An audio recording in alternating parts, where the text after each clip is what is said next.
जय हिंद मेरे प्यारे साथियों। जैसे कि आपको पता होगा, हिस्ट्री के सारे टॉपिकों को हम लोग बहुत अच्छी तरीके से कवर कर रहे हैं और धीरे धीरे जैसे आगे बढ़ रहे हैं सारे टॉपिक एक पर क्या करें, रिवाइज करते चलिए आप।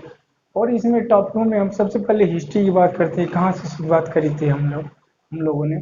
तो हिस्ट्री जीरो लेवल से शुरुआत करी थी, एकदम जीरो से। मैंने बताया था मानव पृथ्वी कैसे बना, फिर इस पर मानव ने किस तरह जन्म लिया, बताया था कि इस पर जंगली जान पहले जलीय जीव आए, फिर जलीय जीवों से धीरे धीरे क्या हुए, मानव मतलब धीरे धीरे मानव का स्ट्रक्चर बना, बंदर से मानव बना, फिर मानव ने किस तरह विकास करी अपना इतिहास को। उसके बाद इतिहास को जानने के लिए इतिहासकारों ने इसे 3 भागों में डिवाइड कर दिया, प्राग ऐतिहासिक काल, आदि ऐतिहासिक काल और ऐतिहासिक काल। तो जानते हैं जो प्राग ऐतिहासिक काल है उसे पाषाण मतलब उसे क्या कहा जाता है, उसे पत्थरों मतलब पत्थर के अधिकता होने के कारण उसे पाषाण काल भी कहा जाता है। तो प्राग ऐतिहासिक काल को पाषाण काल भी कहते हैं। पाषाण काल में देखेंगे कि वो पाषाण काल को इतिहासकारों ने अध्ययन की सुविधा के लिए उसे 3 भागों में डिवाइड कर दिया, पूरा पाषाण काल, मध्य पाषाण काल, नौ पाषाण काल। इसको मैंने बहुत अच्छी तरह से एक्सप्लेन किया हुआ है इसमें। पाषाण काल देखेंगे तो पाषाण काल में पत्थरों की गुफाओं में मानव रहा, पत्थरों का ही हथियार के रूप में यूज किया, पत्थरों का ही जो मतलब जंगली जानवरों को मारने के लिए हथियार बनाया, अपने दैनिक जीवन में काम आने वाले वस्तुओं को पत्थरों से ही बनाने का प्रयास किया। पूरा पाषाण काल में आग की खोज हो जाती है, लेकिन पूरा पाषाण में केवल आग की खोज अभी होती है, लेकिन पूरे कम्युनिटी में, पूरे मानव कम्युनिटी में फैलने में तो टाइम लगेगा। तो आग की खोज पूरा पाषाण काल में हो जाती है, लेकिन मध्य पाषाण काल, नव पाषाण काल आते आते पूरे मानव समुदाय में मतलब आग का प्रयोग मतलब पूरे कम्युनिटी में फैल जाती है। आग की खोज होती है, लेकिन आग का सब लोग आग के प्रयोग से क्या होते हैं, आग से प्रयोग से नव पाषाण काल आते आते सारे मानव आग का प्रयोग करना जान जाते हैं। मान लीजिए कोई कोई क्या है, कोई योजना है अगर सेंट्रल गवर्नमेंट इस समय जारी कर रही है, तो केंद्र से चालू करे स्टार्ट करेगी तो गांवों तक आने आते आते यानी एक एक आदमी तक आते आते टाइम लगेगा। और इस समय क्या, इस समय सोशल मीडिया का जमाना है, बहुत सारा यातायात का साधन है, एक जगह से दूसरी जगह आने में मानव को टाइम नहीं लगता है। जैसे मान लीजिए किसी नेता को प्रचार करना है तो वो जगह जगह रैलियां कर देता था, सोशल मीडिया से प्रेस कॉन्फ्रेंस करके बात कर ले रहा है, फिर सोशल मीडिया के माध्यम से जुड़ जा रहा है।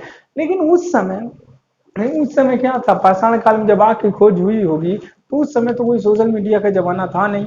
तो आग का खोज हो जाने से आग कैसे सारे मानव जानेंगे, इसके बारे में धीरे धीरे जानकारी फैलोगी। उस समय सोचिए, उस समय यात्रा करने में कितना टाइम लगता है, ये मानो एक जगह से दूसरे जगह जाने में। आजकल यातायात के साधन है, जैसे मान लीजिए आपके यातायात के साधन में बहुत सारे फाइटर जेट का प्रयोग कर सकते हैं, रेलवे का प्रयोग कर सकते हैं, मतलब एक जगह से दूसरे जगह जाने में बहुत सारे साधनों का प्रयोग हो सकता है। लेकिन उस समय ऐसा नहीं था, उस समय लोग क्या करते थे, आज जैसे धीरे भारत में आर्य में मतलब वैदिक काल में देखेंगे जब आर्यों की एंट्री भारत में होगी तो घोड़े उड़े लेकर आएंगे, ठीक ना। लेकिन उससे पहले ये भी सुविधा नहीं था, तो मानव पत्थरों की गुफाओं में ही रहता था, उसी का वो घर था, उसी में रहता था। इसका देखिए जो पूरा पाषाण काल, मध्य पाषाण काल, नव पाषाण काल, ये तीनों के साक्ष्य मिले हैं कहाँ से, भीमबेटका से। भीमबेटका में पत्थरों की गुफाओं में ये तीनों मतलब तीनों काल के पूरा पाषाण काल, मध्य पाषाण काल, नव पाषाण काल से साक्ष्य मिले हैं। उसी साक्ष्यों के आधार पर हम क्या उस समय के मानव का इतिहास लिखते हैं, उस समय के मानव को हम जान पाते हैं कि उस किस तरह रहते थे। तो ये देखा। उसके बाद से आता है आदि ऐतिहासिक काल। आदि ऐतिहासिक काल में देखेंगे कि क्या है, आदि ऐतिहासिक काल में सिंधु घाटी सभ्यता आ जाएगी। सिंधु घाटी सभ्यता क्या है, सिंधु घाटी सभ्यता की समकालीन सभ्यता देखेंगे, मैसोपोटामिया की सभ्यता, नील नदी की सभ्यता, चीन की सभ्यता, इधर क्या फली फूली और विकसित हुई। लेकिन ये सिंधु घाटी सभ्यता का मानव लिपि का तो विकास हो गया था, लिखना जानता था, लेकिन उस लिपि को अभी तक इतिहासकारों ने पढ़ने में कामयाबी हासिल नहीं करी है। यानी जो सिंधु घाटी सभ्यता के जितने भी लिखित साक्ष्य एविडेंस हमें मिले हैं, वो पढ़ने में कामयाबी नहीं हासिल हो पाई है कि जो उस लिपि में जो लिखा गया है, उस लिपि में क्या चीजें लिखा गया है, तो इसका कोई मतलब पढ़ा नहीं गया। इसके पहले देखेंगे पाषाण काल का मानव तो पढ़ा लिखा था ही नहीं, केवल पुरातात्विक साक्ष्यों पर निर्भर रहना पड़ा इतिहासकारों को। पुरातात्विक साक्ष्यों के आधार पर पूरा पाषाण काल का इतिहास लिखा। लेकिन जब पूरा पाषाण काल, मध्य पाषाण काल, नव पाषाण काल, ये केवल पुरातात्विक साक्ष्य ही एविडेंस उसको प्राप्त है, लिखित साक्ष्य नहीं है। लेकिन सिंधु घाटी सभ्यता ने आदि ऐतिहासिक काल आते आते सिंधु घाटी सभ्यता का मानव पढ़ना लिखना जान जाएगा, नगरीय व्यवस्था हो जाएगा। लेकिन उस लिपि को भी पढ़ नहीं पाए हम लोग। बहुत सारे इतिहासकार हैं पढ़ने में कर रहे हैं कि कामयाबी हासिल कर लें, लेकिन अभी तक कोई मतलब कन्फर्म प्रमाण नहीं मिला इतिहासकारों को कि वो मतलब लिपि उनकी पढ़ी जा सके। उसके बाद सिंधु घाटी सभ्यता देखेंगे कि ये सबसे प्राचीन और दुनिया की जितनी भी सभ्यताएं थी सबसे मतलब ये डेवलप थी, सबसे मतलब नागरिक व्यवस्था थी। इसमें जो स्ट्रक्चर मिले हैं, पक्की ईंटों का प्रयोग करना जान गया था मानव, कांसा का प्रयोग करना जान गया था। क्योंकि इससे पहले ताम्र पाषाण काल में देखेंगे मानव क्या कर लिया था, वो तांबे का मतलब सबसे पहली धातु जो मानव ने प्रयोग करी वो क्या था, वो तांबा था। तांबा का प्रयोग करना तो ये नव पाषाण काल से ताम्र पाषाण काल में जान जाए, ताम्र पाषाण काल में तांबा का प्रयोग हो जाता है। यानी तांबा और पत्थर दोनों का यूज हथियार के रूप में होता था ताम्र पाषाण काल में। जैसे सिंधु घाटी सभ्यता लोग आएंगे तो तांबा तो खोज हुई थी पहले से, टीन की खोज कर लेते हैं। तांबा और क्या करते हैं, तांबा और टीन को मिलाकर कांसा बना लेते हैं।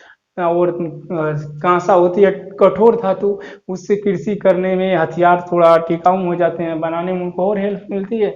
इसी तरह आगे क्या करते हैं, कई जगह जो इंडिया से पाकिस्तान में ये सिंधु घाटी सभ्यता के साक्ष्य मिले हैं, कांसा के साक्ष्य मिले हैं। इससे कृषि के रूप में मतलब कृषि को खोदने के लिए हथियार बनाते थे, और जंगली जानवरों को मारने के लिए हथियार बनाते थे, अपने आत्मरक्षा के लिए हथियार बनाते थे। इसमें कांसा का प्रयोग मिलता है, साक्ष्य जो इसके मिले, एविडेंस मिले हैं। और ये सिंधु घाटी सभ्यता की जो स्थल था, जानते हैं कि ये सबसे पश्चिमी स्थल कहाँ पर है, सूतकांगे डोर, जो कहाँ पर है, पाकिस्तान के बलूचिस्तान प्रांत में है। और सबसे पूर्वी स्थल की बात करें तो यूपी के आलमगीरपुर में है, जो मेरठ जिला में पड़ता है। और सबसे उत्तरी स्थल की बात करें तो मंडा है, जम्मू कश्मीर में। और सबसे दक्षिणी कहाँ है, महाराष्ट्र में है, दैमाबाद। तो यहाँ से हम लोग क्या करें, सारी चीज़ों को बहुत अच्छी तरह से एक्सप्लेन किया मैंने, जाके देखिए ये सारी चीज़ें। फिर क्या आता है, सिंधु घाटी सभ्यता के बाद कौन सी सभ्यता आती है, तो वैदिक काल आ जाता है। वैदिक काल में अभी देखिए वहाँ भी लिखित साक्ष्य नहीं मिला है, और वहाँ भी लोहे का जो वैदिक काल को इतिहासकारों ने अध्ययन की सुविधा के लिए दो भागों में डिवाइड कर देंगे।